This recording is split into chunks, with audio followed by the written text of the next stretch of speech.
আমরা অনেকেই মনে করে থাকি বিশেষ বাহিনীতে যারা কর্মরত আছেন তাদের মতো দেশপ্রেমিক, তাদের মতো দুর্নীতিমুক্ত মানুষ হতেই পারে না। ৩,০০০ কোটি টাকা হাতিয়ে নিয়েছে সাবেক বিমান বাহিনী প্রধান।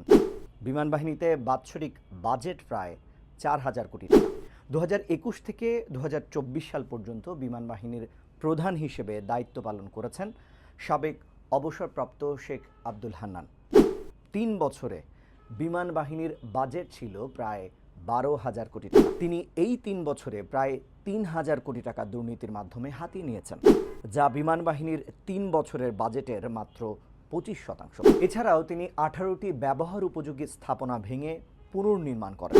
শুধু তাই নয়, দুবাই, কানাডা এবং যুক্তরাষ্ট্রে মানি লন্ডারিং করেছেন বলে অভিযোগ এসেছে তার বিরুদ্ধে। তার অধ্যয়নরত ছেলের অ্যাকাউন্টে ৬০ কোটি টাকা পাওয়া গেছে বলে তথ্য পাওয়া গেছে। যারা দেশের স্বাধীনতা এবং সার্বভৌমত্ব রক্ষা করবে তারাই যদি দুর্নীতি করে, এটা দেশের জন্য কতটা ভয়াবহ দুঃসংবাদ। আমরা অনেকেই মনে করে থাকি বিশেষ বাহিনীতে যারা কর্মরত আছেন তাদের মতো দেশপ্রেমিক, তাদের মতো দুর্নীতিমুক্ত মানুষ হতেই পারে না।